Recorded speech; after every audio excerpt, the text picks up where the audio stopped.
Welcome to Brilliantly British. My name is Lawrence and today I'm going to show you how to make a fantastic steamed almond pudding with a complementary aromatic rose water sauce. So as I show you how, please sit back, relax with a cup of tea in hand, putting those feet of yours up to and enjoy this episode. And don't forget to subscribe.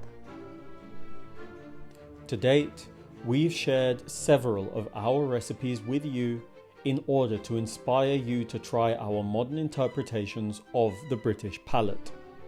In this episode, we'll be sharing this more fragrant and perhaps romantic sweet creation of ours that we recommend trying whenever the right time arrives. This is our sweet almond pudding with a fragrant rose water sauce. Step by step, we'll be showing you how to prepare this stunning pudding, and as always, we'll crown things off with a session of tasting at the end. So now, with your interest peaking, please allow me to introduce the ingredients to you. For today's Brilliantly British almond pudding with rosewater sauce, you will need some plain white flour, some white sugar, some sliced almonds, some full fat milk, some cardamom, some vanilla paste, some eggs, some butter, cornflour, almond flour, a lemon, a rose, some rose water, and some almond essence, some gin, followed by a little pinch or two of salt. And that, my friends, is all you will need for today's Brilliantly British almond pudding with its accompanying rose water sauce. But before you get started, before you do anything at all, please switch on your kettle, brew yourselves a nice cup of hot tea so that you can sip on that whilst you cook. To begin, in a jug or bowl of warm milk, dissolve your yeast with a teaspoon or two of sugar before setting aside in order to allow the yeast to awaken and bloom.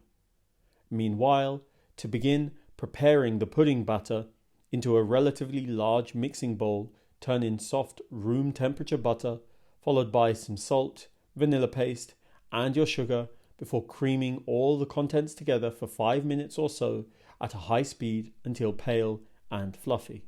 At which point, scrape down the sides of your bowl if necessary and incorporate your room temperature eggs one at a time, continuing by adding your almond essence and fresh lemon zest afterwards, which, once mixed in, should be followed by the addition of your almond flour carried out by hand before repeating by mixing in your sifted plain flour with fresh lemon juice. Once homogeneous, you'll then want to recall your hopefully frothy yeasted milk mixture to combine with the contents of your bowl to complete your almond pudding batter.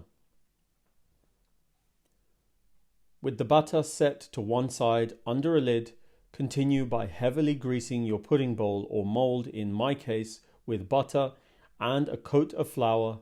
Then, with the bowl coated, turn in your batter and release any pockets of air before setting aside to grease a twice pleated sheet of baking paper and a sheet of foil, also pleated, with both sheets being contoured onto the bowl in preparation for binding. Speaking of binding, if the bowl happens to be simple, then one would only need to securely bind the sheet around the rim of the bowl. However, given the nature of my mould, it was necessary to take my time slinging string around and around and around from all angles before finishing with a securely strung handle. The final step before steaming entailed proofing the pudding in a draft-free environment, such as a closed but switched off oven aided with a bowl of hot water, time which I recommend spending with a cup of tea in one hand and Brilliantly British content in the other, making sure, of course, to like and subscribe if you haven't done so already. Thank you. Once proofed in a sufficiently deep pot of gently boiling water with a ring at the base to separate the bowl from the bottom, I set the pudding mould in before covering with a lid to steam to perfection, ensuring that the water line was maintained at the bowl's midriff as it steamed. After steaming, the pudding should be left to rest, which will make removing it later on all the more easier, leaving you with time to begin making the sauce. For the sauce, in a saucepan over a medium heat, pour in a generous helping of gin, which should be infused with aromatics such as cardamom and lemon peel, both of which should be removed after infusing for 10 minutes before melting in a knob of butter, which should then be followed by the incorporation of sugar and a slight pinch of salt and the addition of a cornflour slurry, which should thicken the contents after a few minutes.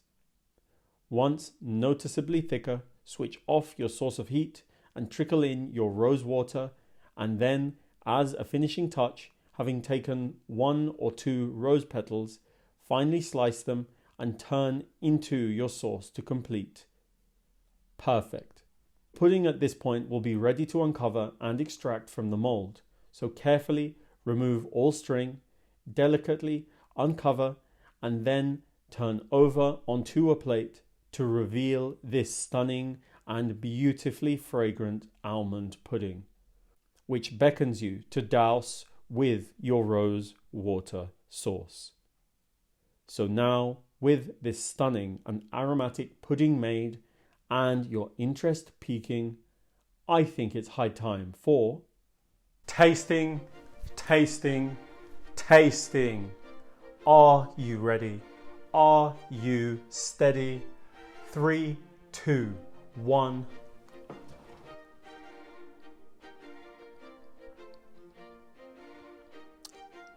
Wow. Wow. Oh yeah. Yeah, that's it. Perfection. The pudding. It melts on contact with the tongue. I already suspected that it would be the case because just cutting through it, cutting into it, and there was little resistance, I'll say that. And then the rose water sauce complements, balances, counteracts the lovely aromatic almond flavor that comes from the pudding. They work beautifully together in harmony, and one may feel that there are too many aromas, too many flavors going on. The ice cream is a serving suggestion, a much needed serving suggestion, I'd say, because what it does, it just rounds everything off, cools everything down, and just makes it even more wonderful than it already is. It's fantastic. It's beautiful. It just is. It's beautiful to look at and even better to enjoy. Need I say more? Please, I hope I've convinced you. I hope you are persuaded to now go out, get the ingredients, make this dessert, because it will be one of the best experiences ever, period. So please, please, please make this dessert, please. Thank you, thank you, thank you all for allowing me to show you how to make this steamed almond pudding with its complimentary rose water sauce. Knowing that you loved this episode, don't forget to click on the like button, the subscribe button, and the notification button so that you don't miss any of our new releases. Tell everyone, and I mean everyone, that you know about the Brilliantly British food on this channel, and follow us on all of the social media platforms that this channel is on, and I will see you next time.